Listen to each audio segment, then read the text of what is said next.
Hi everyone, how are you doing? Happy Thursday. Hope you are having a great day wherever you are. And if you're in New York, sorry, it's quite a bit gray today in New York. But hopefully, wherever you are, apart from New York, you are having a sunny, beautiful day. But anyway, welcome. This is Petal. Welcome to Facts and Two Cents.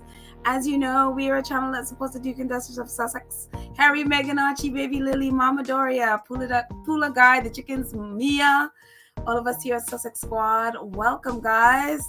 I haven't, actually, I haven't chatted with you in a couple of days, but I have been reading your comments. So I feel in a way that I have been chatting with you, even though not live.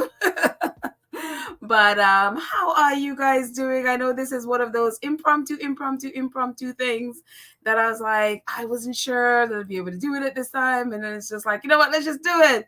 And and so again, sometimes I have a pretty crazy schedule, but I am happy to be on here and hanging out with you for a little bit.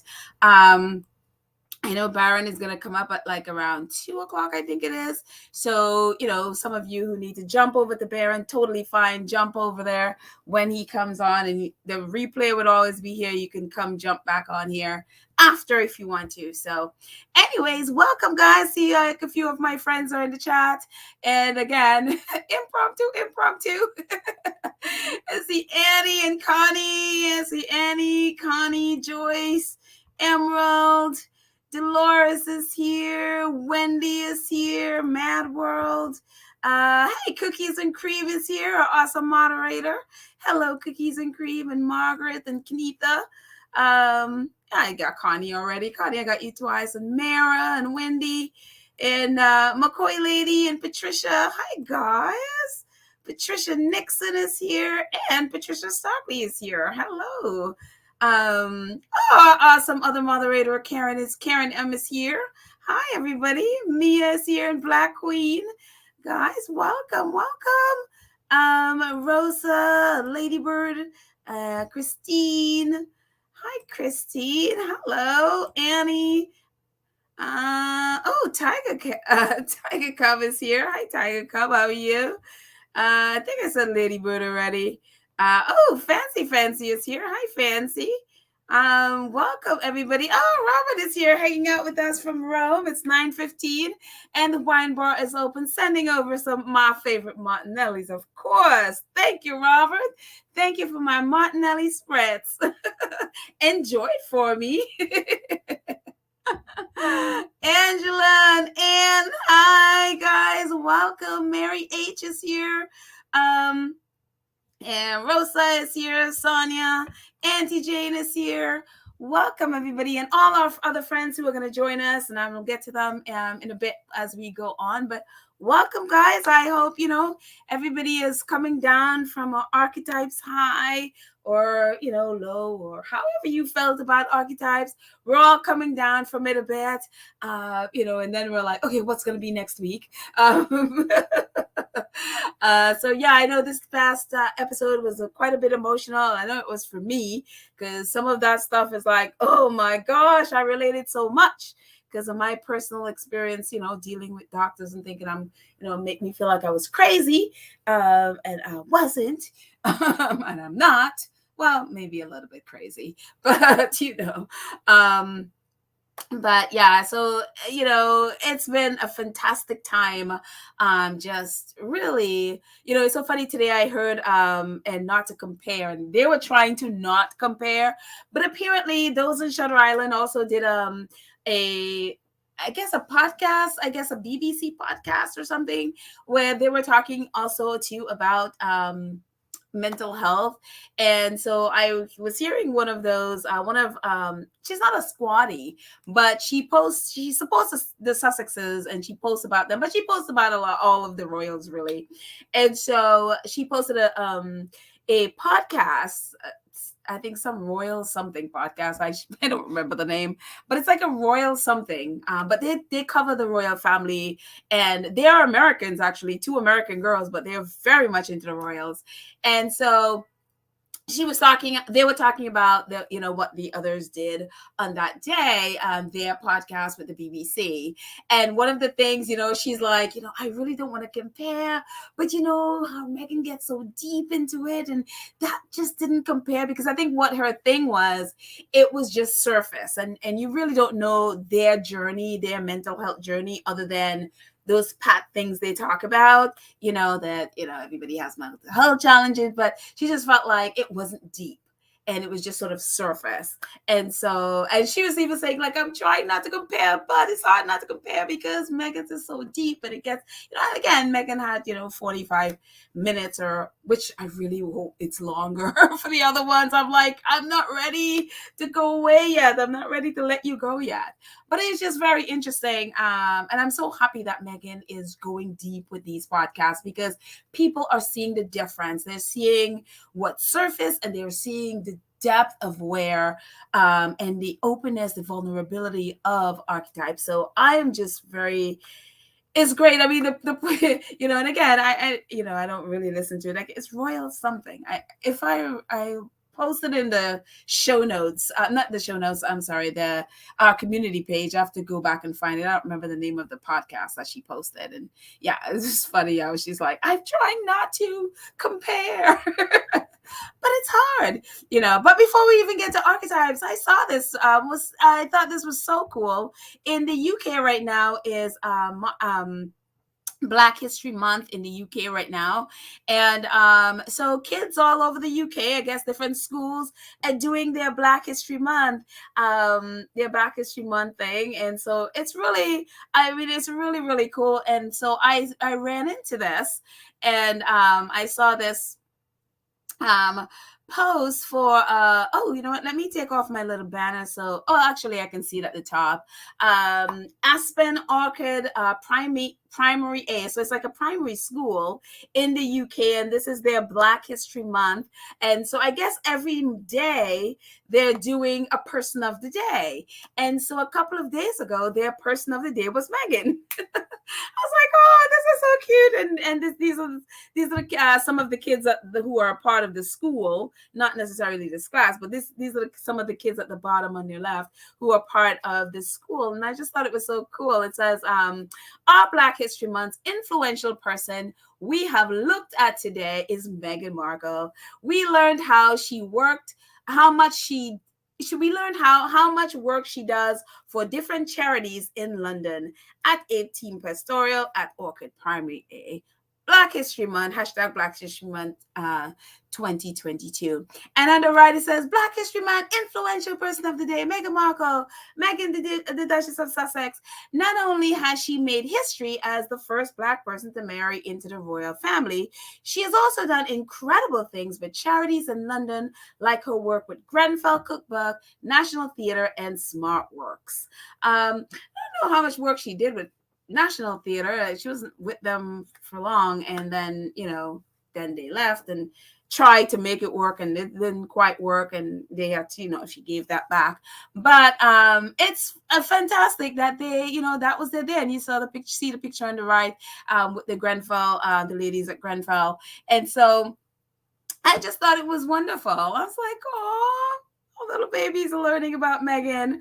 And so I just thought it was just really, really special. And, hopefully she's I don't know. I know Mandana Diani and others in Archwell are on Twitter. So hopefully they saw it, and hopefully they were able to share it with her that she is the person of the day at Aspen Orchard School. And I just thought it was really, really cool. And again, I haven't seen the others doing anything for Black History Month. I know one of them is in Africa. She's been in Africa for a while, so maybe that's their Black History Month thing they're doing. But yeah, I haven't seen any others in the UK, any of the other royals doing it. But don't know if they normally do, so I haven't paid attention. So, but I just thought it was really, really, really special. Oh, Joy says, what is it? This is why HM gets award. They put the work in with results. The school children got a better sense than the royal family and the UK press.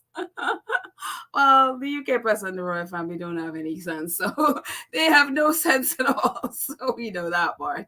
So, but yeah. So moving on, I'm gonna jump through these quite a little bit quickly, and then we'll get to all the comments at the end.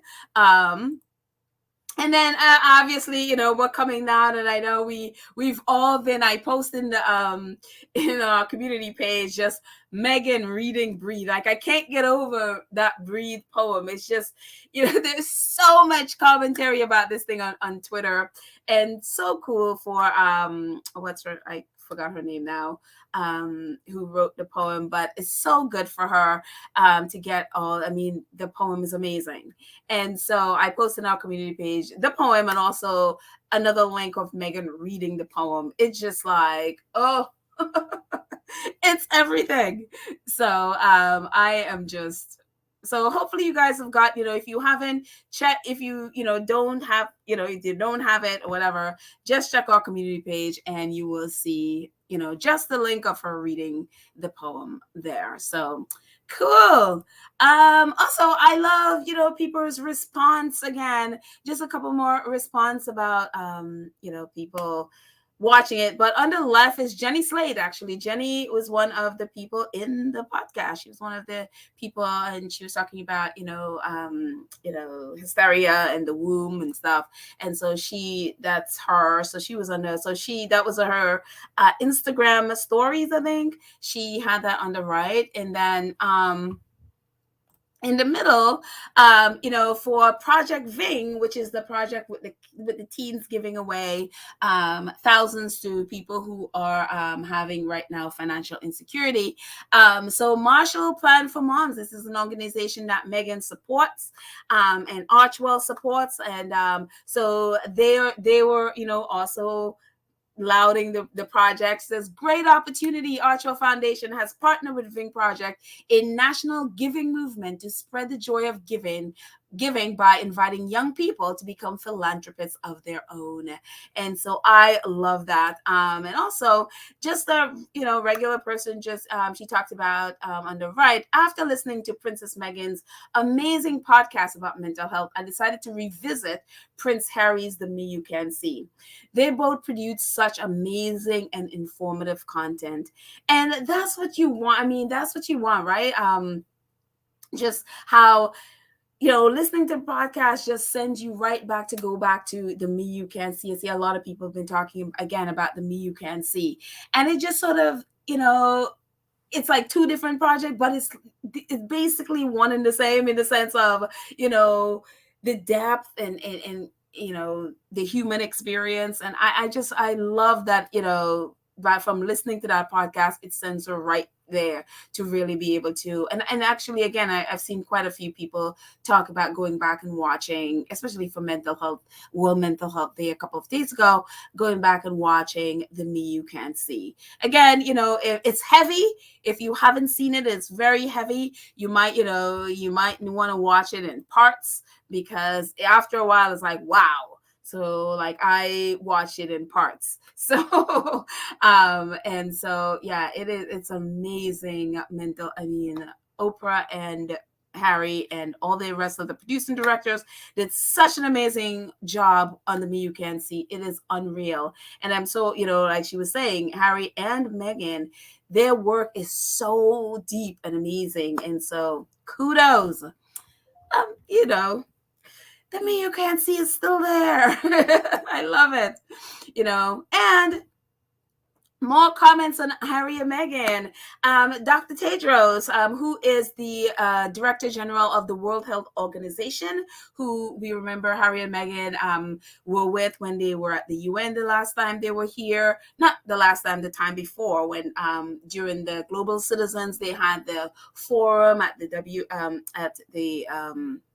the UN, and so they were all part of it. So Dr. Tedros, again, World Health Organization Director General, said after Kerry Kennedy tweeted out about the award that Harry and Meghan are going to receive, Dr. Tedros he tweeted, "Glad to see this recognition for the Duke and Duchess of Sussex.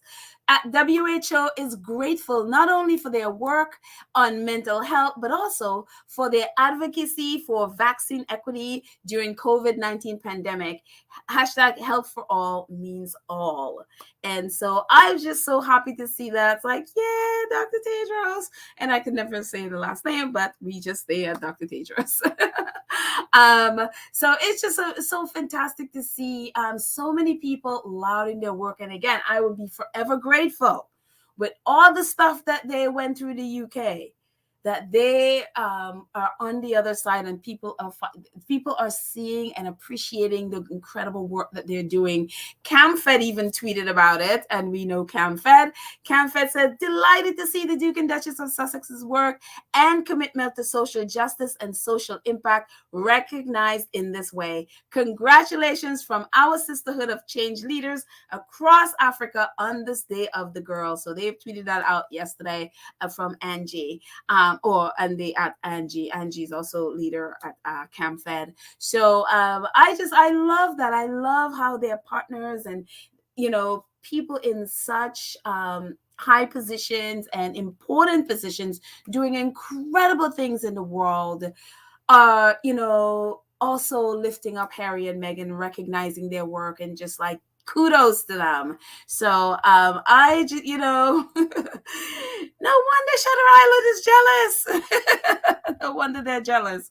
So I absolutely just love it. So anyways, moving on. Yesterday, this article came out, and I'm telling you, Prince Harry is so impressive. He is so stinking impressive. One of the things I remember from the Me You Can See, like we were just talking about Me You Can See, it was an Oprah and Harry were doing an interview with ABC, and I forgot I think Cheryl, I think her name is. She was the basketball player. Oh, I can't remember if that's her name. But anyway, they were doing an interview with her. And one of the things that Oprah said about Harry was that how Harry would always turn in his notes before her. And when, they're having their meeting, Harry was always on the Zoom call before her. Like, he's like the first one to get there. And it was just so, she was so blown away by how prepared he was, how just in tune he was with everything, and just ready to go. And I think people forget, like, Harry is a incredibly disciplined person. He is military. So it would be very hard for him to not be. I mean, maybe people come out of the, military and not be disciplined. That's possible as well. But he has maintained that integrity and that discipline. And so when you see his work and you see people talk about them, as we're going to look at in a second, it's just like, yeah, this is why this didn't work at Kensington Palace. This is why this doesn't work in the royal family, because of this. And so this article is from Travel Weekly. And again, this is from about Travalyst. As we know, Harry started his charity, sustainability tourism, sustainability travel, and travel initiative. And he is working with Visa. He's working with Google, TripAdvisor, all the big, a lot of the big travel brands he's working with, and they are part of him. He literally pulled them in to work on this, and now they're all working on it. And we can go online and book a flight and know how much, know about the carbon emissions and all of that stuff. So it's amazing the work he's doing. So Travel Weekly wrote this article, and just in case you haven't seen it, and if you have seen it, and if you, I'm not sure if you guys talked about it yesterday, but if you haven't, now you're knowing, and if you have, just bear with us a second. But I love this article, and this is an interview with Sally Davy, who is now the CEO of, I put her name there so I just remember. Sally Davy, yeah, she is the CEO of Travalyst, and the article is, it started about her in 2019. She got this phone call. She was at TripAdvisor. She was working with a TripAdvisor, and she got this phone call, from someone at Kensington Palace, so, inviting her to come for a meeting with Prince Harry. And she just like didn't even think that. It was like, is that's real? And then she went there and realized that she, not only was she there were also, I think, Visa and the other brands that Harry's working with on Travalyst. And so now, now as of what's 2020 last year, 2020, she is now the CEO of Travalyst. So I guess she left TripAdvisor and now she's the CEO of Travalyst. And so she is talking about, just about Harry and working with Harry and how involved he is in all, like Harry is all up in the mix. And so this is a little bit of the article that which you just some snippets of it. It says, during that meeting, she recalls she was blown away by the prince's knowledge of travel and sustainability and his desire to create a clear, consistent, and trusted sustainability rating system that could be adopted across their platforms and others. And so that's the other brands, the Visa and the others that were a part of that meeting. So it was like, again, Harry knows his stuff. And then another part, it says, and Prince Harry, and Prince Harry is as deeply involved as ever. He understands the issues, Davy says. His knowledge about subjects related to travel sustainability is just profound. He is the president of nonprofit Africa Parks, and that cuts across multiple sustainability issues, environmental, social, and economic, and he understands the complexity involved in sustainability and that there's a broad spectrum of issues impacted by a range of factors. And then further, she talks about, just how focused and how just in tune Harry is with everything. She says, Prince Harry convened a group of 50 researchers to look deeply into the topic, and they created a file this size. Davy holds her hand about 5 inches apart, and he read every single page of it and wrote notes on every single page. And I just love that. I mean, talk about Meghan is like the perfect partner for Harry, because this is just so what Meghan is like. They are not just going to leave that up to their aides to do the research. They're not going to, again, he got together researchers, but he didn't just leave it up to them and, and his team to know that. He went in and he read everything and give notes on every page. And so it's kind of, that's what reminded me about just, what Oprah said about how prepared he is for everything. Like he gets his hands dirty in the middle of everything. And the writer of the article, let me give him credit. Let me see if I could. It's kind of small. His name is Army Weissman. He talks about just this area. Even I think a group at the UN was trying to do exact kind of what Harry was trying to do. And they brought together all these different people, like I think hundreds of people, to get together to see how they can do this. And it just, there was so many opinions that it just like, after a while, it was just like, this is just not feasible. And so he was lauding Harry about how ingenious it was for Harry to not start with a whole ton of people, but to start with a few people and then work it. And then they just did like a sort of like a test of this. And, that ended a few weeks ago. And, it's a success. I think we talked about it in an earlier episode, that what a success it was. And he was lauding Harry. He's like, yeah, he did. This is ingenious. Instead of starting with all these people with all these opinions, start with a small group, get it together, fine tune it, work it, make sure it works. And then you invite more people in, And so he's like, yeah, of all these types of initiatives, Travalyst is the one I'm going to pay most attention to, and this is the one I'm really excited about most. And that was the writer Army Weissman. That's what he was saying. So I'm going to put a link to the article so you can be able to read it yourself. But it's so exciting, and I guess I just got so excited because this is exactly how Meghan is. She's all up into it, and so I'm like, these two are so much alike in so many ways. And I'm like, no wonder they could not function with this kind of, depth and that they work with and how they get their hands dirty. I'm like, no wonder they couldn't function in the UK, because they don't do this kind of thing. It's very, very much surface, and their aides do it, and they don't get their hands really dirty. And so I love this. And so I was like, kudos to Prince Harry. And again, Google and you can find all this stuff on Google site, because they're already implementing a lot of this. And now they're bringing more travel related companies into it as well. And so, yeah, it's really exciting. And I'm just so proud of Prince Harry because we know, like, what, in the UK, they always look at Harry as dumb, and he's not bright and all of this stuff. And I'm like, you don't know him. You don't know him, and you haven't taken the time to get to know him. This man lived in your country for 30, how many years, 36 years, whatever. And you don't know him. And here we are, he's in this country for less than, and we know more about him than you do, it seems.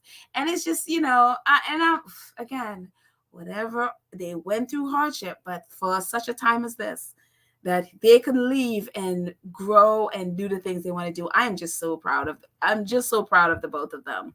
So anyways, moving on. We'll get to your chats in a second. We're going to move through this kind of quickly. I saw this today and I was like, oh my gosh. Oh my goodness. So I ran into this, and I'm just looking up and I'm just seeing 498 of our closest friends are here. Welcome, everybody. Welcome. So happy you are here on my very impromptu episode. But I saw this today and I had to laugh because I was like, we talk about this, but it was really funny to see it.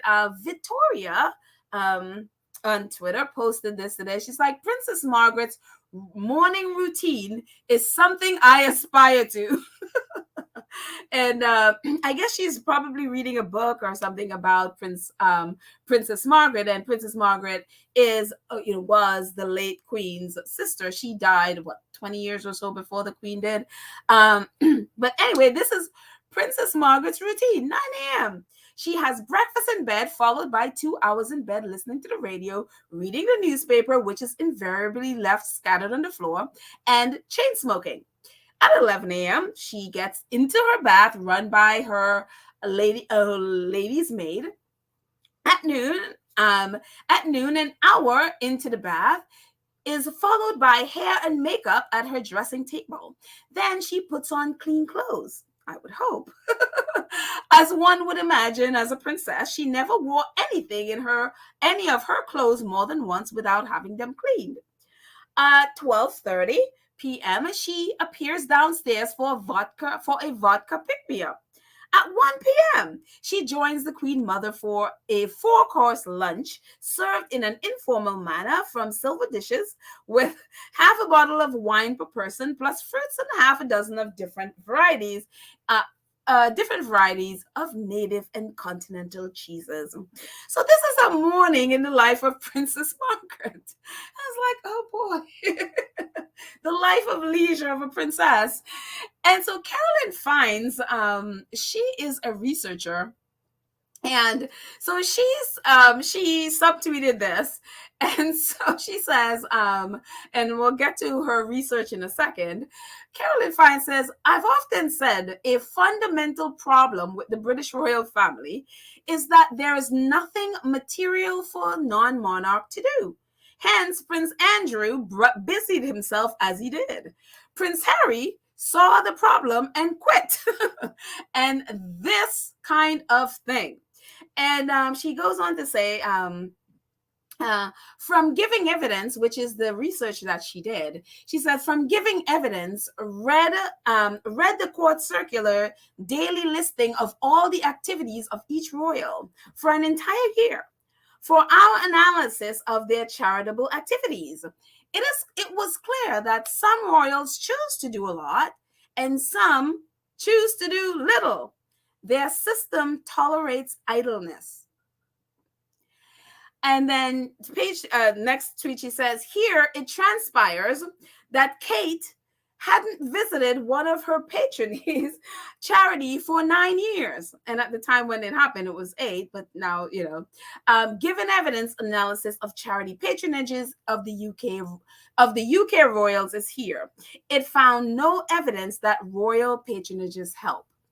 And this is a little bit about giving evidence. Again, it's a whole research done on, if having a royal patronage, if having a royal patron is beneficial to the charities. And from their studies, it isn't. As she says, royal patronage of charities doesn't seem to help the charities much. And it goes on to say, given evidence today publishes a research about royal patronage and charity, what they are, who gets them, and do they help? This fits within our work of providing robust evidence so that charities and donors can be as effective as possible. In short, we found that charities should not seek or retain royal patronages, expecting that they help much.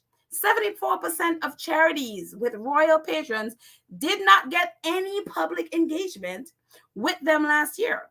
We could not find any evidence that the royal patrons increased a charity revenue. There were no other outcomes that we could analyze, nor that royalty increases generosity more broadly. Given evidence takes new view of the value of royal family generally. And so I'll post the link in the show notes. We talked about this quite a while ago, but it was kind of cool coming around and seeing it again. But again, the link would be in the show notes. You can read the whole research, because it goes in depth about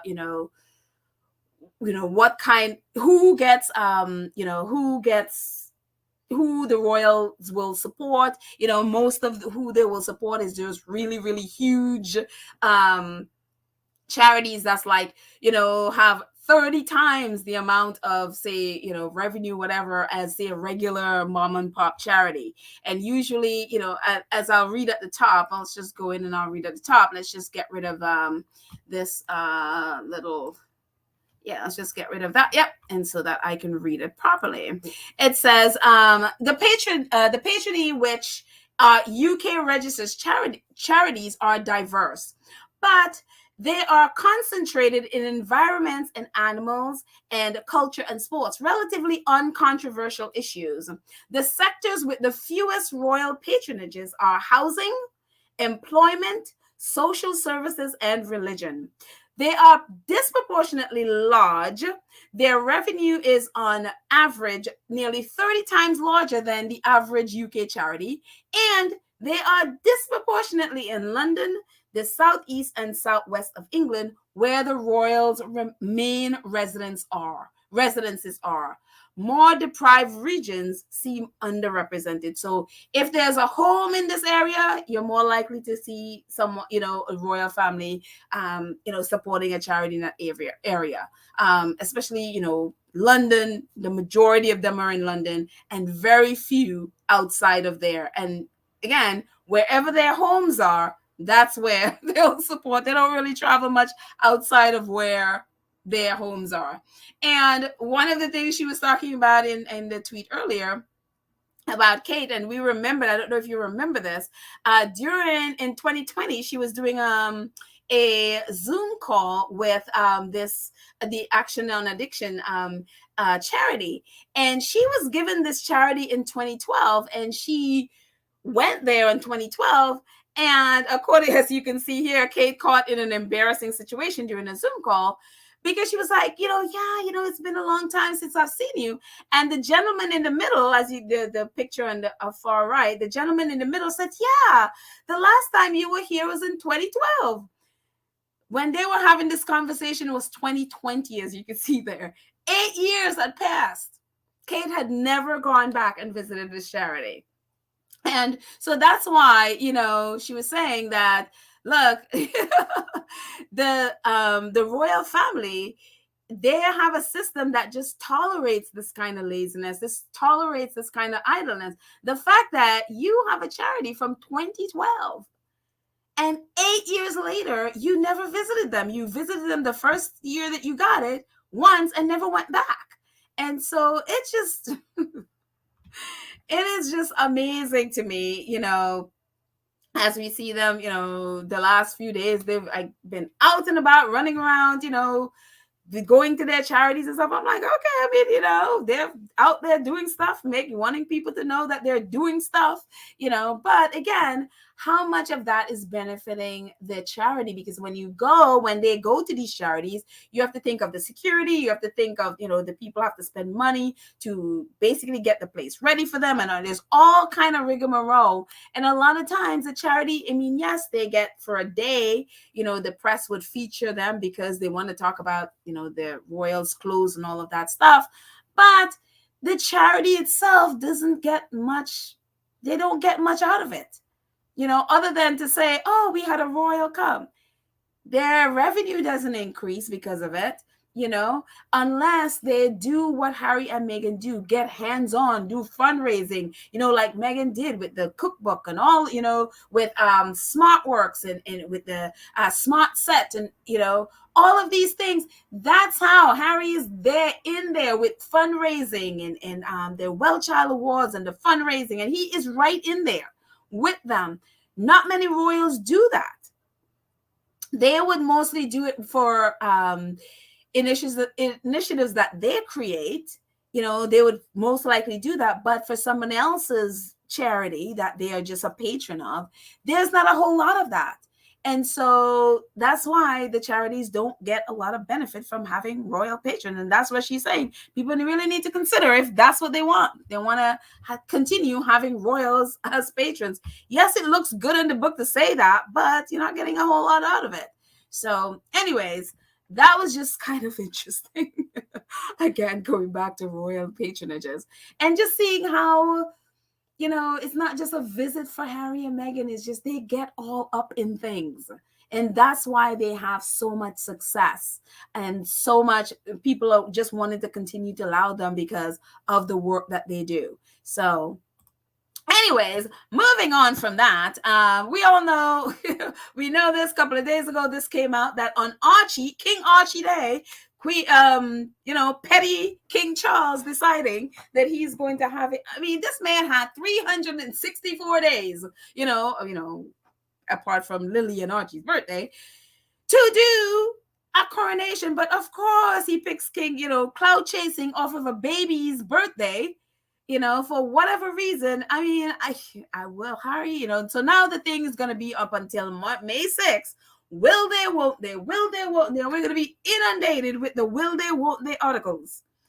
And so I am like, oh my goodness. So again, the pettiness of all of this, whether it's to manipulate Harry into coming, whether it's to manipulate him into, if he goes, to bring the kids, because again, if Harry goes, he wouldn't want to miss his son's birthday. So, if he's there, he's wanted kids to be there. And then, Charles basically his whole coronation would be about him. And then poor baby Archie has to deal with, and it's kind of like, I am hoping Harry just says, no, sorry, we're not coming. Because it's very, very manipulative. It's extremely manipulative. And people are like, oh, it's not a coincidence. I was like, really? Of course it's not a coincidence. He did it, and people are like, no, he's not trying to do it. It's nothing. It just happens. I'm like, really? That just happened? Really? Like, you seem to not know Prince Charles, or you don't care what Prince Charles is. But anyways, that's that whole mess. And now we're hearing that, as on the other side, it says, King Charles will be crowned in May. He's set to wear a crown of 3,000 diamonds and jewels and a scepter with a massive diamond taken from colonial era South Africa. Camilla is set to wear the Koh-i-Noor diamond, which British colonizers forcibly took from India as a quote-unquote gift. So Yes, in the middle of a cost of living crisis, we're going to have a mess. And it's really wild that, again, I'm always amazed at, just, I don't know, the apathy, I guess, because the UK is in the middle of a cost of living crisis. People can't afford to feed their families, heat their homes, all of this mess. Yet in July there was a jubilee nobody asked for. In August there was a Commonwealth Games nobody asked for. Then there was this massive funeral. I mean, okay, it's a funeral for the Queen, whatever, but the bigness of it, the largeness of it, nobody asked for. It didn't need to be that large. And then you're talking about a coronation next year, next May, that nobody asked for. Again, all this money going towards the royal family when people cannot feed their families. And I don't understand why there's not a bigger, why people aren't screaming about this. Like, hello, you know? So I don't understand this. And so now we're getting, obviously, as you can see, I think that was the BBC down there, just sort of juxtaposing a few days ago, the difference. It's like, IMF wants rising prices will be worse in the UK. And then right under that, it says the King Charles and Camilla would be crowned on May 6th. It's like, this is going to cost, I don't care how pared down they claim this is going to be, this is going to cost tons of money that the UK people can't afford. Again, they can't eat their homes. They can't feed their families. Yet, once again, billionaires who should, I'm like, look, if you want to have a coronation, fine. You want to have a jubilee, fine. Go have it. But fund it yourself. Why are you taking food out of children's mouth to fund this nonsense? Nobody asked for a coronation. Have a service, whatever, but do you need to spend all that money on something that nobody asked for? And again, they were trying to manipulate the public with the, in the sort of like, we should convince the Buckingham Palace that it would do England well to have the big pump and pageantry, because it's the first time people in this life, people who are alive today will see one, because the last one was in 1953 and most of the people weren't alive. Well, the younger generation wasn't alive back then. Who cares? They can go watch it on YouTube if they want to see it. Why are they taking food out of children's mouth to do this nonsense? And in the bottom, apparently now they're having second thoughts with the diamond, the jewels that they stole during from their former colonies. So Independent is reporting like plans for the Queen consort to wear diamond-encrusted crown at the King's coronation may be shelved as it could bring back painful memories, according to reports. The coronation crown made specific, especially for the Queen's mother in 1937 coronation, is set to with the famous Kohinoor diamond, a historic treasure that was seized by the East India Company in 1849, when it was presented to Queen Victoria and made part of the crown jewels. And a campaign in India is called for the UK to return the jewel. Although it is also claimed by Afghanistan and Pakistan. Whoever this thing belonged to, it needs to be returned, along with all the other stuff that y'all stole. All the other jewels and all of that stuff you stole from India, Africa, and all over, where you stole them needs to go back. And it's, I don't care where it's like, especially that all of that's on that purple one, that stuff needs to go back to where you need to return people's stuff. And so it's all ridiculous. Again, there is a cost of living crisis. It's most likely things are going to go up. There's a warning of a rising prices. Yet, again, if the royal family want to do coronation, let them pay. And I don't understand why people aren't protesting this. It's like you see people, kids and teenagers, whatever, in Iran protesting their lives are literally on the line, and they're out there doing it, and out there, they're like, we're not taking this anymore. And I'm like, well, what is it going to take for British people to be like, I'm not taking this anymore? You either change or we're abolishing you. Pay for yourself. If you want to go kinging and queening, pay for yourself. We're not paying for you. and so it's just, I don't know what it'll take. Hopefully, it just, moving on. Moving on from this mess. Getting into even messier things. This was, I don't know how many of you are on Twitter and if you saw this. I saw this, what was this, last night? I think I saw this. This was painful to see. It was very painful to see, in light of the fact that we just, again, Baron is probably starting. I think he's starting at 2. So if you need to jump to Baron, I totally understand. Oh, Church Nelly is here. Hey, Church Nelly. I see you. Our awesome moderator. So anyway, back to this. I mean, in light of what Meghan just talked about crazy on the latest Archetypes podcast, about how the word crazy and how people use crazy to silence and women and dehumanize women, and and it just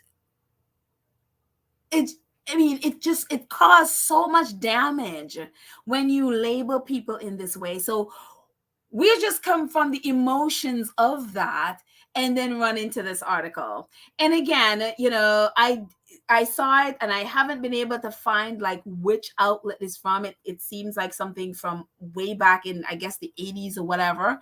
And again, take this with a grain of salt.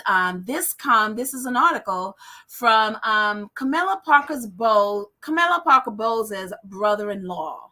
And he is talking about when Camilla was with his brother. Like, remember, she married Andrew Parker Bowles and was cheating on him with Prince Charles. And he was also cheating. It was a whole big cheating mess with their relationship.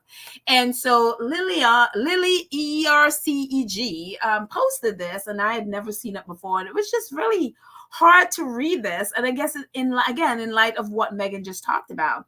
And so she said, this was an interview with Camilla's former brother-in-law, Richard, given at around 1995.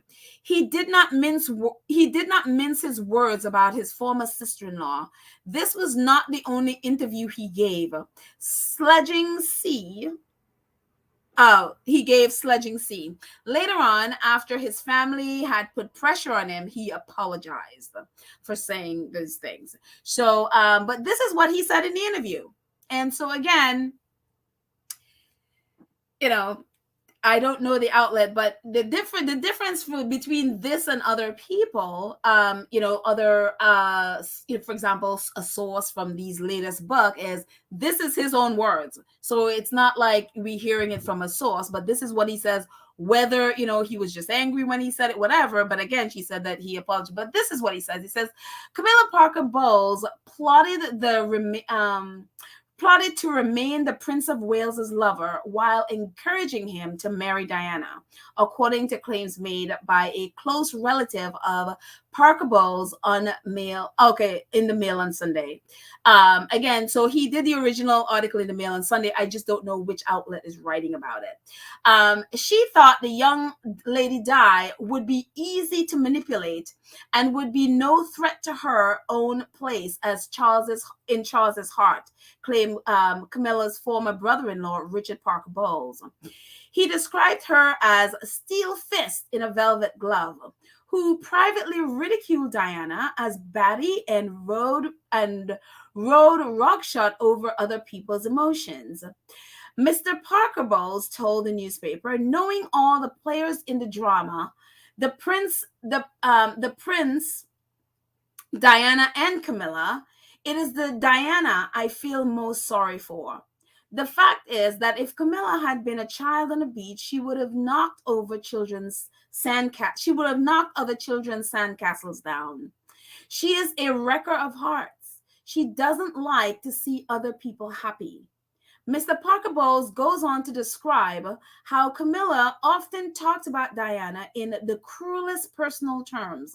He said that Charles's mistress referred to Diana as gormless. I guess that's kind of stupid. I think that's what that word is.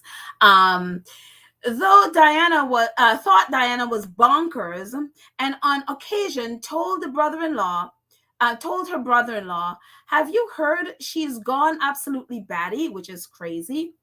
Mr. Parker Bowles added, she initially encouraged the relationship between Charles and Diana because she thought Diana was gormless. Over the years, Camilla did intimate to me that she thought Diana was either half-witted or quite mad. But she never stopped putting Diana down in private. Camilla didn't mock the princess in public, only in the intimacy of a family group. One was very much led to believe that the Princess of Wales was unstable. He said Camilla knew that as a woman with a past, she would never be accepted as Charles's wife, but also thought Diana was someone who she could manipulate. Camilla knew she would keep Charles's heart, which she has done. She never wanted to marry Charles. She wanted to continue to be his paramour, but her game plan was to stay married to Andrew. She is made of teak. She should have backed off if she truly loved Prince Charles. But she wanted two things from her life: to retain her special relationship with the Prince of Wales and a marriage to someone she was genuinely fond of. She and my brother Andrew were close, and she had known him for 7 or 8 years before they were married. But after the end, Andrew's position as a cuckold became untenable. He said Camilla drove a wedge between her husband, Andrew, and his mother. And he claimed she passed on untrue stories about his own behavior to his wife, hastening their split. He said, "Never forget one thing about my ex-sister-in-law. She is a very forceful personality. Camilla was always very strong and got her own way. She stood her ground on almost everything, especially where men were concerned. She most certainly saw other girls off." And I'm like, again, this was back, around 1995. And it was just intense reading that. And the funny part about that is that was not the first time I had read about her, what she had said about Diana. And I had read about her passing that information on to tabloids. And so whether it was because we know that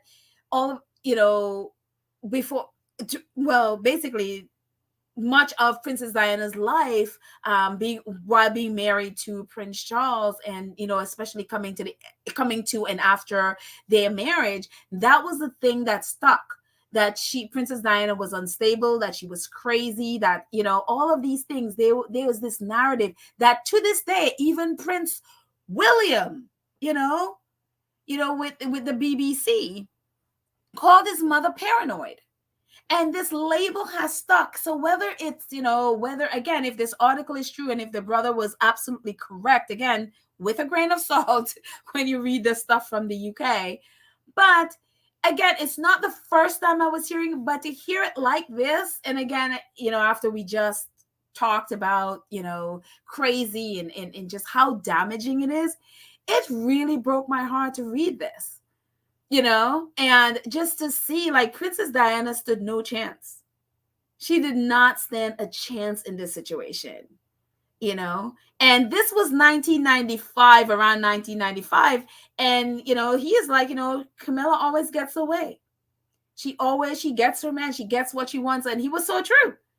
She wanted, part of it, she wanted to, whether, and that's the thing I always like question is like, does she really love Prince Charles, or is that, she wanted what she wanted, and she has, Prince Charles, and she's now queen, even though back then she didn't think that was ever possible, but they did what they needed to do and had to do to make sure she's queen, and now she is queen, but it's really, oh my goodness. And you have to think that Harry knows all this stuff. And so when people are saying that, because when he was younger, he was very complimentary of her, but but there was a part there where their relationship just became like silence. And so you have to wonder if Harry knows all this stuff, and I would assume he does. But it just is so like, oh my gosh. I read that and it broke my heart, because it just, that label to this day has stuck. The tabloids always talk about it. And to hear, again, Prince William even went there calling her paranoid and all of that stuff. And now, and in pressuring the BBC, in which they've done, successfully pressured the BBC to put that, to put the Martin Bashir into the Panorama interview in a vault, to lock it away, to never to be heard of again, under grounds that she was crazy. And so it's just like, ooh, I'm like, if half of this is true, if a quarter of this is true, it is disgusting to be. It's unreal how evil this is. So anyway, I just, yes. Yes, Wendy. Wendy says William is a total disappointment of his mother's legacy.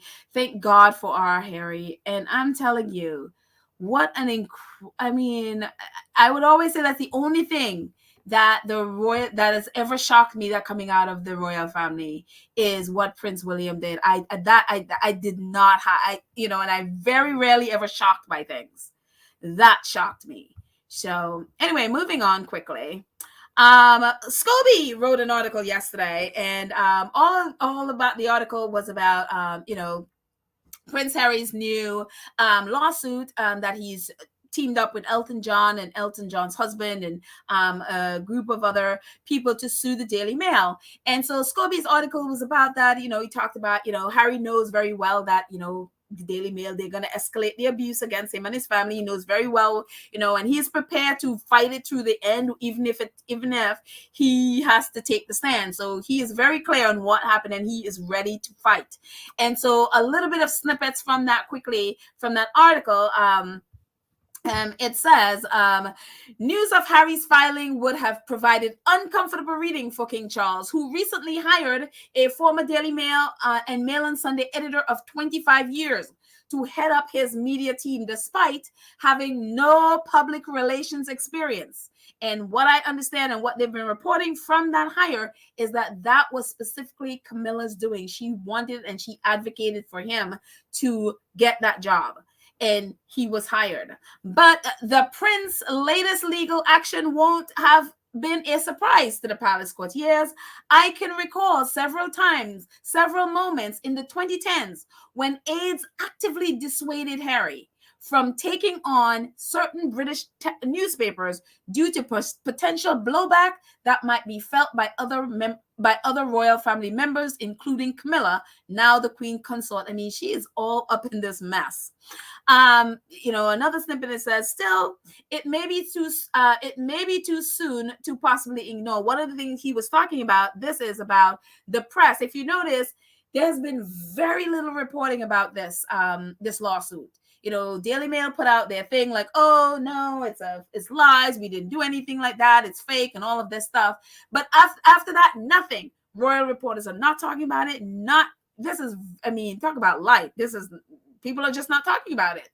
And so Scobie is talking about, about other reporters ignoring what the Daily Mail and others have been doing. They will refuse to talk about it so they can hold especially these newspapers, accountable. And so he goes on to say, still, it may become impossible to ignore.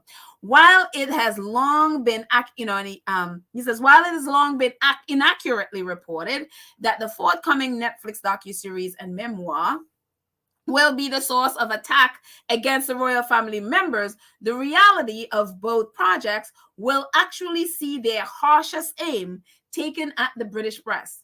Hardly a surprise, given the role that, again, the press have played in what has happened with Harry and Meghan. And so, again, we don't, Netflix docuseries, Harry and Meghan didn't say it was a docuseries. They're doing something. We don't, we'll just wait for that one and the memoir. But again, we know that they've been like on and on and on about this memoir that it's going to attack Charles, it's going to attack Camilla, it's going to attack, William, and this whole narrative nonsense that, from people who literally have no idea what it's going to be, other than what Harry told us at the beginning was going to be. But again, it's interesting that Scobie, I guess he got some word that, both those projects, their harshest aim is going to be at the British press. Not surprising for us at all. I definitely expect that.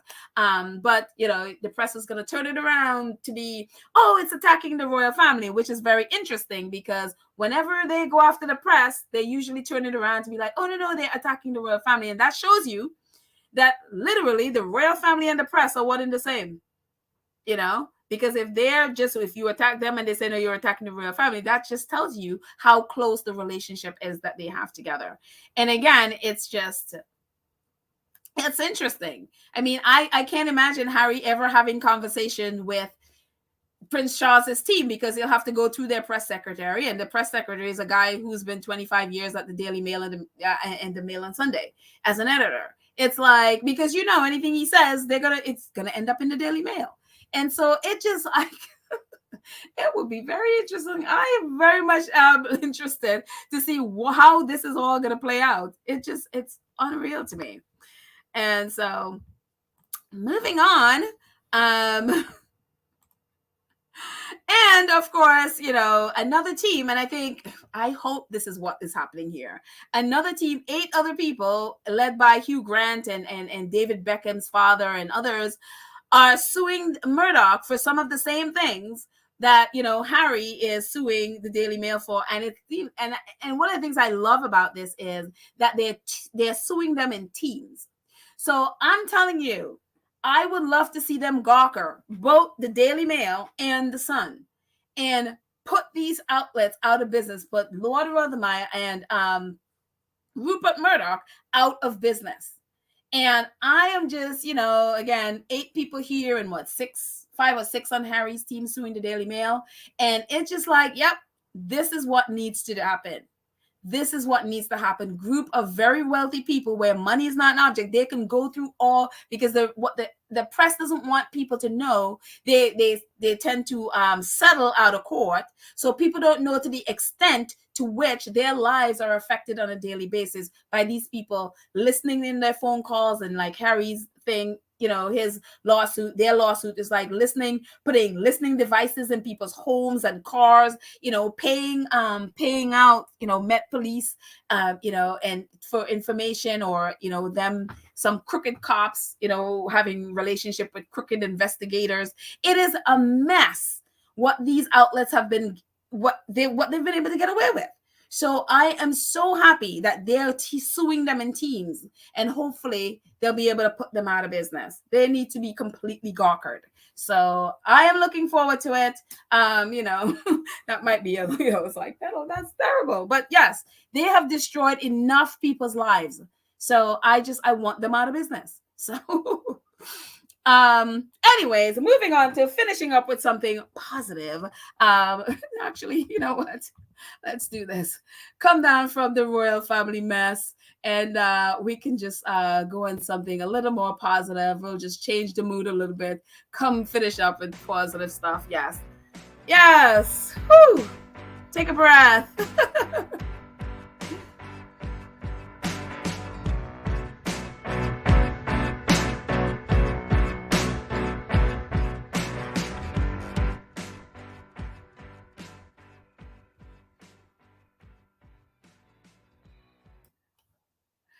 And that was a good taking a breath there. Ending up with one of my favorite organizations. I love all of them, but Invictus. I just, again, Invictus The Hague just keeps giving, how many months later. I saw this post and it was just like, oh, this is just so good. Matt Williams of RSA, he is the headmaster of the Warminster School, and it turned out a couple of people who were at the Invictus Games came and spoke at their school, and says we are hugely proud of our 3 Warminster 1707 parents, who tonight share their stories of the We Are Invictus Games 2022 in our latest Thomas Arnold talk. Fascinating and moving in equal measure, true courage and integrity. Help for Heroes, CIAA Foundation. And again, it is just like, oh, Invictus the Hagues, keep giving, even, and you can see in the bottom picture here with the I Am logo at the top there. It is just, I'm telling you, and I love the fact that they go to schools and sharing their stories, and kids are so into this, you know, and it's so wonderful that they could share their stories with kids in school. So I just thought it was absolutely wonderful.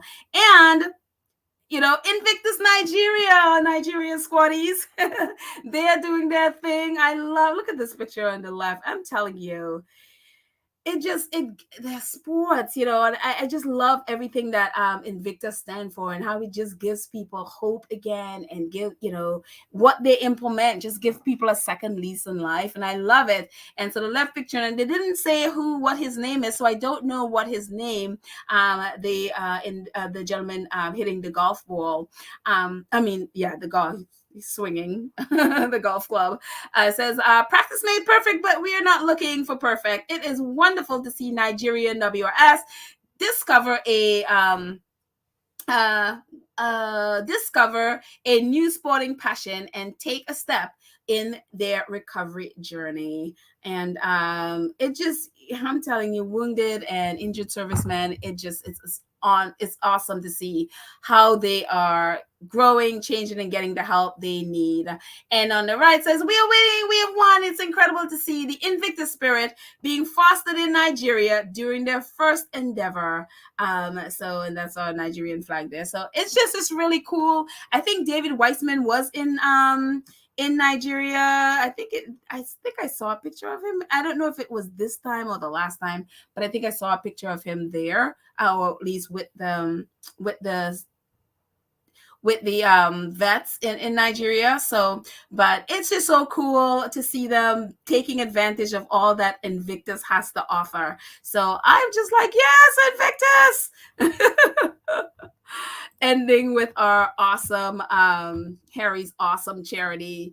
And so I am just like, I love these guys. I just love Invictus and the spirit. But before we even get to the end, let's get to some of your posts in the chat. I wanted to get through all of it quickly, and because I know Baron is I should be on now, and so we can join Baron for a bit. Let's see. I'm gonna start from. Maybe I should start from more at the top, because people were sharing their stuff at the top there. So let's see. Trish Nelly says, Pamela, Harry's wife and kids come first. So, yep, I don't know what Pamela said, but Trisha, I absolutely agree. I absolutely agree. Zig Owl. Oh, wow, Zig Owl. I have not seen you on here before. Welcome.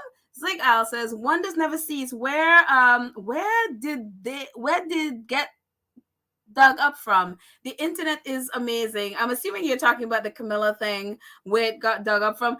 They just posted it. I'm telling you, and the internet stuff never goes away. So wherever they got it from, I am very grateful they dug it up. And it'd be very interesting to go back and just from back then, because right now they keep saying like, oh, the crown is fake, the crown is what. I'm like, well, compared to the British press, the Crown is a documentary.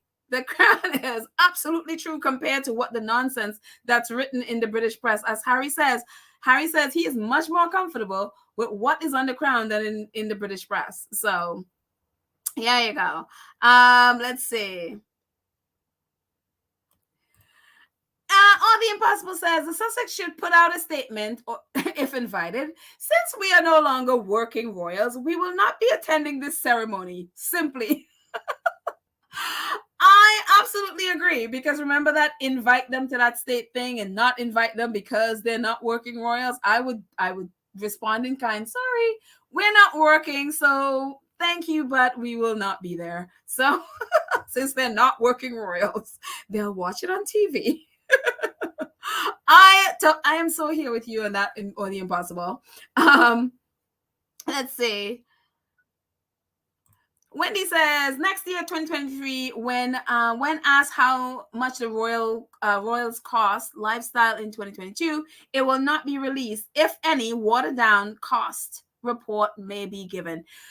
Well, it's always watered down. They usually just do between 80 something and 102 million pounds for the sovereign grant.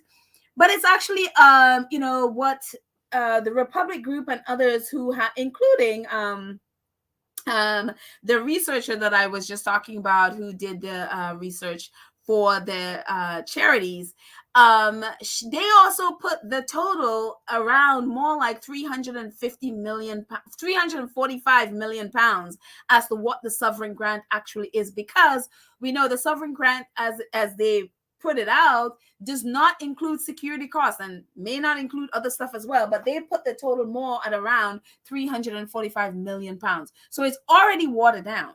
So yeah, let's see. Joanne says Harry needs to put Meghan's mental health above his need to support his adulterer dad. He doesn't give to about him. Yeah, I mean, they're adults, so I'm gonna leave it to them, and respect whatever decision they make. I hope they say no, thank you. I hope they stay home and take care of Harry's take care of Archie's birthday here. I hope they're like, as we were saying earlier, be like, no, we're not working royals, we will not be there. I hope he doesn't go. On the other hand, it's his dad. These relationships are so complicated. Family relationships are so complicated, and there could be a feeling like, okay, it's his biggest day, it's his biggest dream, would you want to not be there for your dad the thing that we know this is the thing he's wanted more than anything in his whole life? And so do you want to miss that, and be there to support him when he ascends, or officially ascends to the job that he has dreamed his whole life for? So it's hard. It's hard to be a child. I don't envy him in this situation. I really, really don't, because you want to, and Harry talked about wanting to rebuild a relationship with his dad, and even Meghan in the interview, she said, it doesn't have to be the way their relationship doesn't have to be the way hers ended up with her father.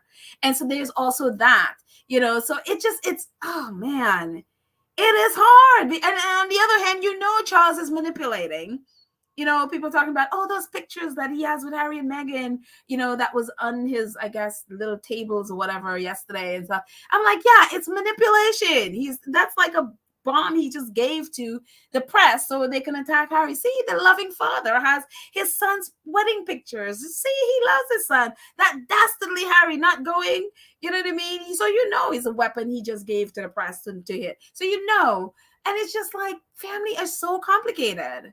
I just like, you want to run away. I'm like, Harry, maybe just go to Africa. Take your family to Africa and do something and stay away from there, But it'll be interesting to see it again. I respect whatever decision they make. It is a hard thing. It's a hard thing. Because then, as a father, then you're thinking, what if something would have happened with Archie and I, that we got into some kind of thing when, teenagers and stuff, there's always conflict. Would I want Archie to not be there in a moment when I'm having, my biggest moment? Would I, how would it feel if we look down the road and something happened with Archie and I? You know what I mean? It's like, it's always those things. I wouldn't want to be in his shoes, in either of their shoes. NM says Charles has put his youngest son's family through something. He'll without so much as remorse. It's high time that Harry stops pandering to his whims. There you go. I totally agree. And then on the other side, you're like, oh, Again, family. Oh, family knows how to push those buttons. They know how to push those buttons. Let's see. Nalissa says it's time to completely rid himself from the cult indoctrination. Let's be patient with Harry. He'll be eventually 100% remove him.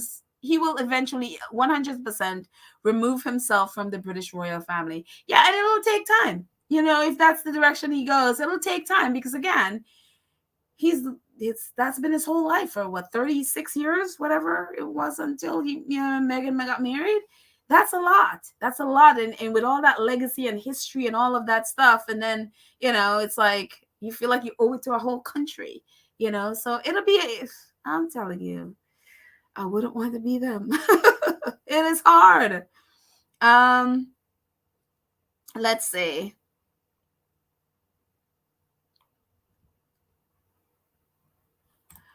John Newbold. John says, "Hi all. Camilla's crown was her stolen cord. Is it core I or one nor diamond? I never understood how to say that correctly. Of 100 carats. It belongs to a 10-year-old Indian prince. He was imprisoned. The diamond was stolen for Queen Victoria, said to be cursed." Oh, that curse is definitely hanging over that royal family for stealing. And the thing is, like, no, it was given to us as a gift. I was like, you stole it. You stole it, and you need to give it back. So thank you, John, for that. Let's see. Moving on down. Let's see.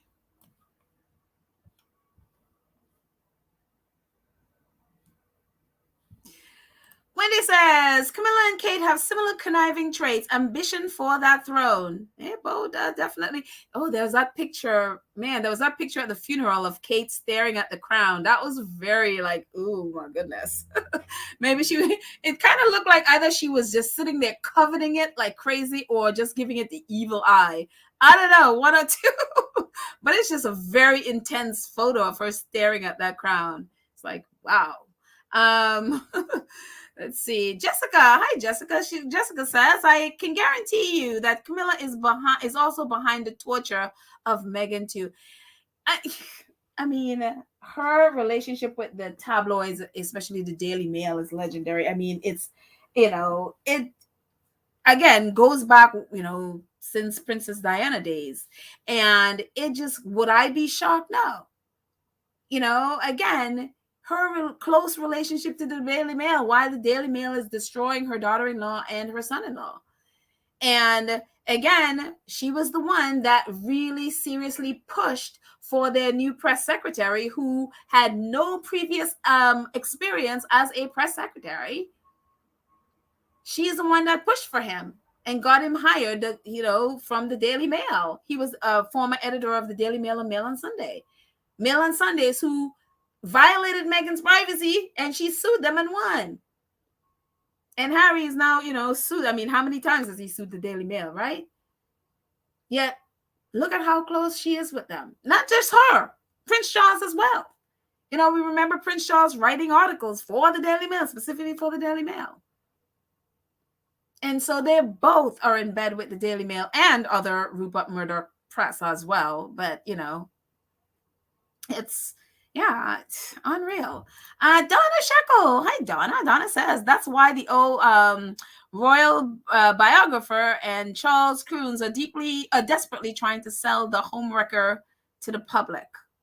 Okay. Well, I mean, they're definitely, I mean, that plan to sell Camilla or to reform her image has been in place since,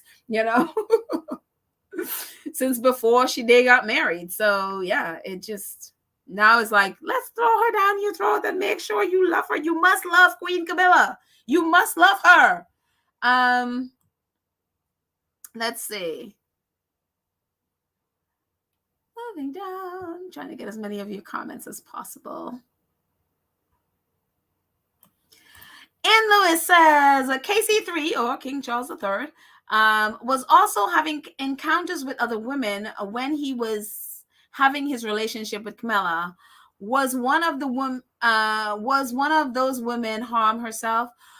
yeah, there was this other woman that Charles was having an affair with, and I think I think she killed her. Did she kill herself? Or she died. I know she died, and Diana's died. So both of those women who Charles was having, his wife and this woman that he was having an affair with, both of them are dead, and Camilla stands.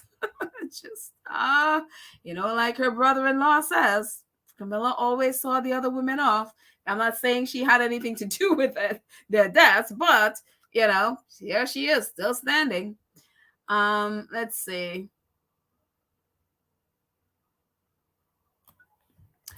Raymond Waynick, the second. Hi, Raymond Waynick. Raymond says, if Harry and family do go, the pictures will be the news along with making them a part of history.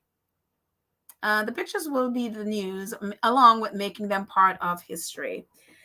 Yeah. Okay. Yeah, definitely. I mean, the funny thing is with this is if they do go, it'll be all about them. And of course, especially the fact that it's King Archie's birthday, which really, I hope as a squad, we will have King Archie being the one trending on that day and completely ignore Prince Charles and his mass. So hopefully that's what we'll be doing as a squad, and if they do go, but if they don't go, it'll also be the story, because a lot of the press is going to be focused on, well, why didn't they go, and the fact that they didn't go.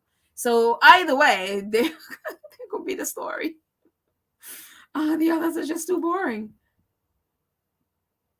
John Hickey says Camilla has had a bad influence on Chucky. They are alike. Neither have morals. And it's so funny. It depends on who you talk to. If it's a British press person, it's like, no, he is so relaxed around her and she's been great for him. And then other people are looking at this like, I'm not going to blame her for Charles's behavior at all. I'm not going to, Charles is equally horrible in his own way, and so, I mean, he's the one that groomed the teenager. So I'm not going to put his bad ways on Camilla.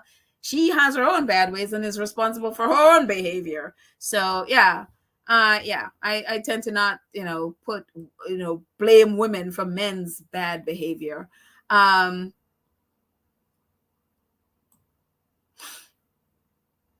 see. Joy says Harry and Elton did not lightly make these charges. They have had some evidence. They have to have some evidence. They are not going to court to find if they hacked. They're going to court to show that they have. Oh, of course, absolutely. And I'm sure in court a lot more stuff is going to come out because, I'm sure the investigators. One of them I talked about in a past episode. He was an investigator for the Daily Mail, and he came clean and gave them all the stuff that he, got on them, and that the Daily Mail had, and all the blagging stuff like that. So I'm sure those investigators will be, they'll put them on the stand as well. So I'm sure a lot more stuff will come out that has already come out. So yeah, absolutely correct. They don't make that stuff lightly. And this has been, again, this investigator has been hinting at this case since the beginning of the year. So this has been a long ways coming. So yeah. Yeah, and Jessica's like, yeah, tag team class action suit. Yeah. And again, I absolutely hope they gawk at them.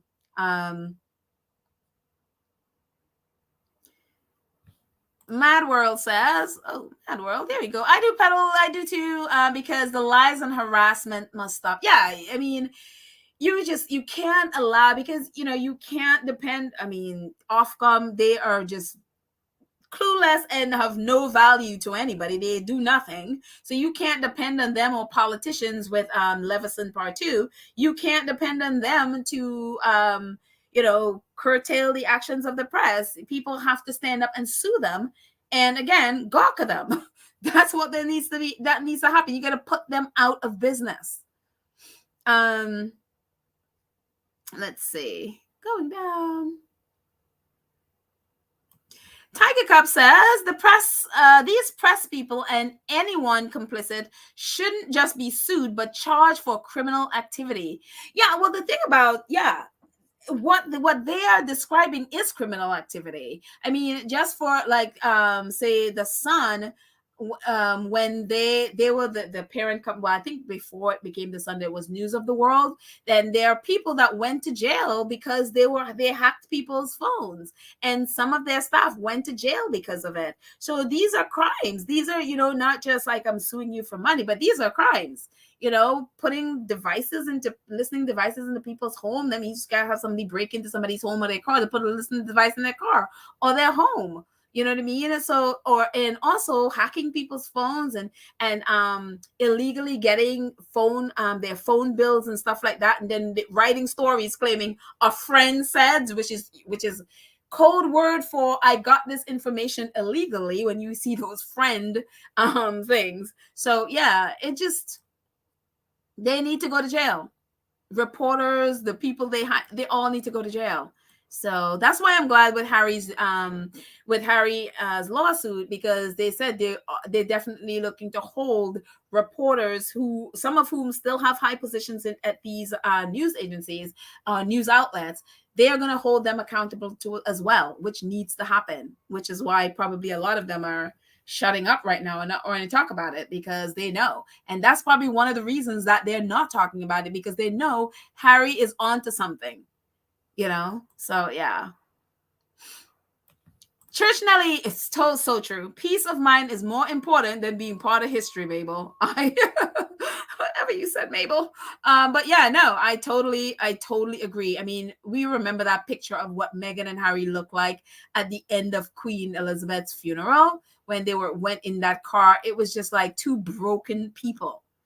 And do you want to put yourself back in that situation? We'll see what decision they make, about that. So interesting.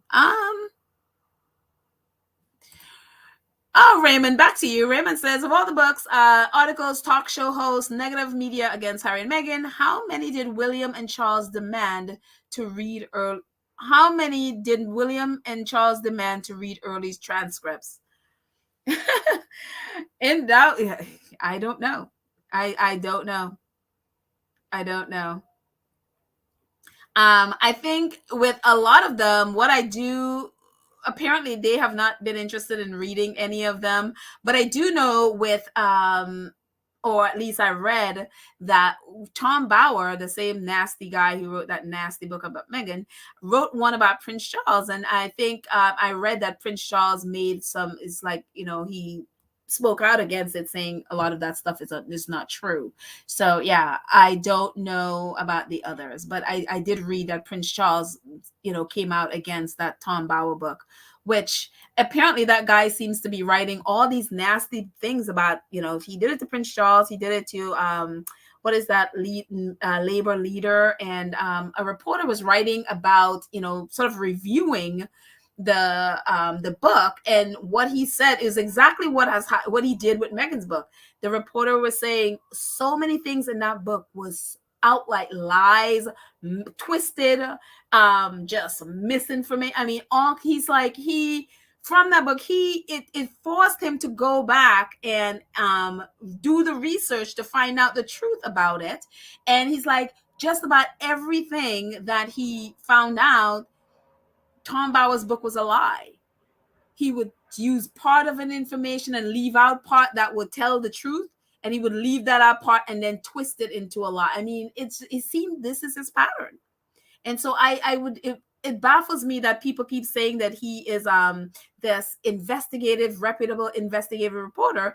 And and again, I'm only now hearing, at least I did never really paid attention to him before this time, and so didn't know about his past with writing other books. And so I was literally reading about that this guy has a history of doing this kind of thing, and he just outright lies. And it's unreal. And it's like, he looks like 80 years old. I'm like, don't you have anything you'd rather be doing in your life than doing this stuff? It's unreal. But anyways, let's look at a couple more before we jet out of here. I'm so happy you guys are hanging out with me. We have 469 of our friends still here with us. Let's see.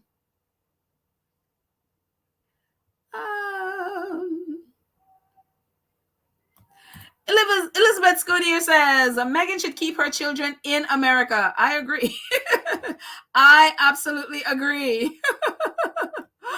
Oh, okay, Church Nelly, we're gonna get over to Baron soon, so you can end your cheating. We don't want you cheating. We don't want anybody cheating on Baron. We'll end it in a couple minutes. Let me just get a couple more people before we go over to Baron and apologize for cheating. We have some squatty cheats. Karen Warner. Hi, Karen. Karen says, Charles just couldn't handle young, vibrant, gorgeous Princess Diana. That is why he did and say anything to disrespect her to his lover. Yeah, I mean, this is so true. This is so true. And also, that saying about someone can't control. This is what narcissists do, is if they can't control you, they will try to control how other people see you. And this is exactly what happened with all the talk about Diana being unstable, that she's crazy, unstable, she's a bully, she's all of these things. It's exactly the thing that they did and are still doing to Meghan. And they're literally still doing it to Princess Diana, because this narrative has stuck, and it's it is sick. It is insidious. But yeah, jealousy. It's the same reason why he's doing what he's doing to Prince Harry. Look at what he did to them, during the Queen's funeral. Unbelievable. Let's see.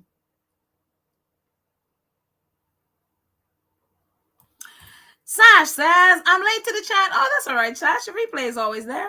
Did you talk about the photo of H&M that mysteriously displayed by Charles after the backlash he faced about his coronation on Archie's birthday?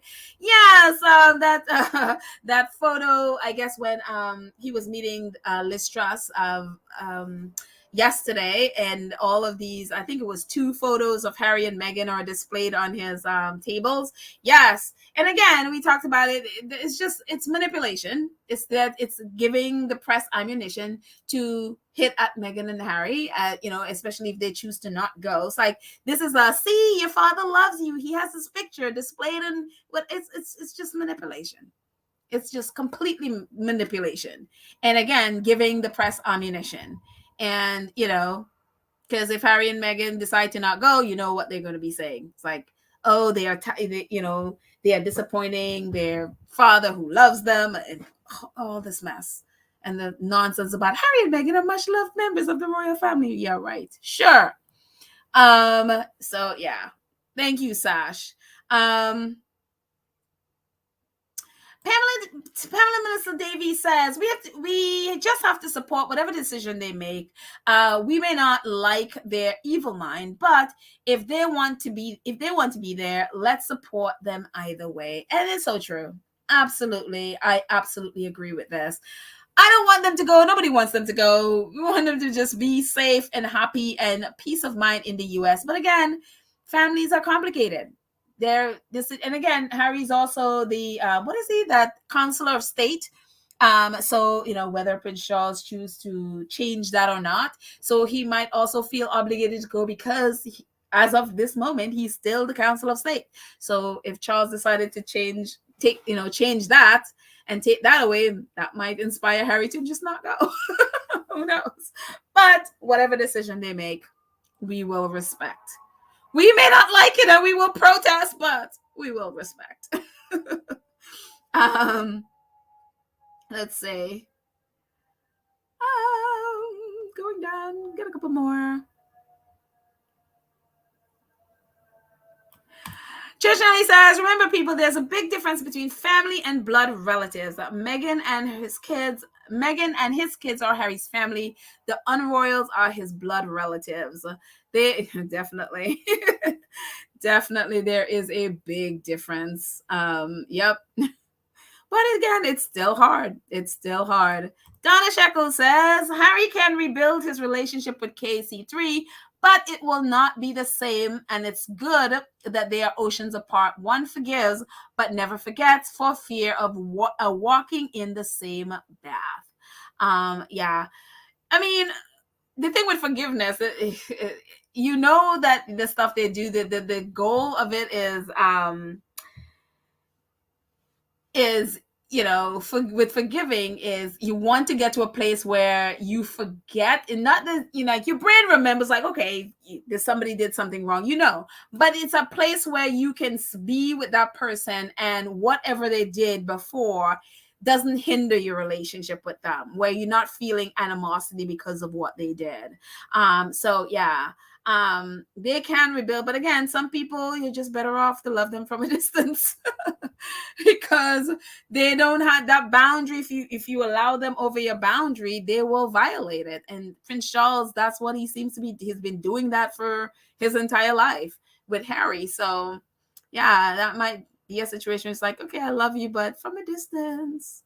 From a distance. I don't remember that song. I just remember that from a distance part. Let's see. And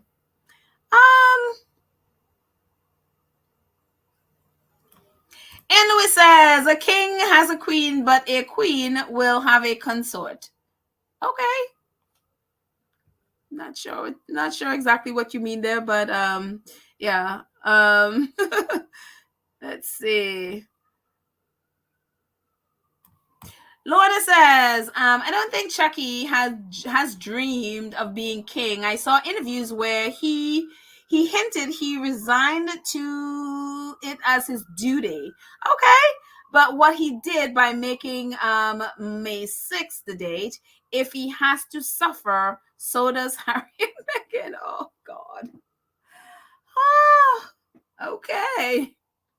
He can always abdicate if he doesn't want it. I know it's like, when you read about his life and you hear about his life, I mean, he's more creative. And that's why Princess Diana said she didn't think he would be a good king anyway. Because of who he is. But again, he can always abdicate if he doesn't want to do it. So, but again, as you say, Lorna, rightfully it's his duty.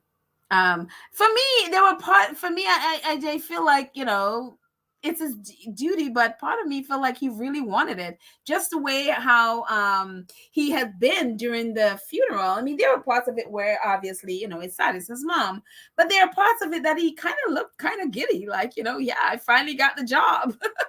And so it's just like, are you mourning at all? So yeah. Let's see. One more. Let's see. Catherine Bird says, I hope Harry and Meghan do not go, so there will be less American media coverage. I am all for that. I am all for that. Less American media, stay home. I would respect whatever they do, but I am so here with you in that, Catherine.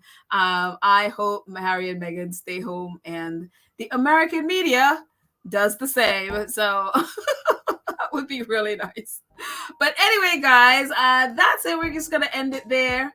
Thank you guys so much for just hanging with me. Thank you for awesome moderator. I didn't see Lydia today, but Church Nelly, Karen M, Julia Rock, Cookies and Cream. Thank you guys so much for hanging out with me and making our space incredibly safe, as you always do.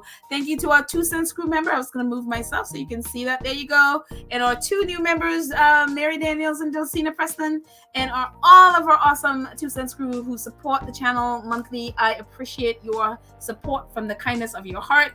Thank you to our Gold Star supporters who support the channel, whether it's super chats, super stickers, super thanks, Cash App, PayPal, merchandise. Thank you all so much for everything that you have done to support the channel. I will so appreciate it. Thank you guys so much. Have a fantastic evening, and I will chat with you soon. I love you all. Bye.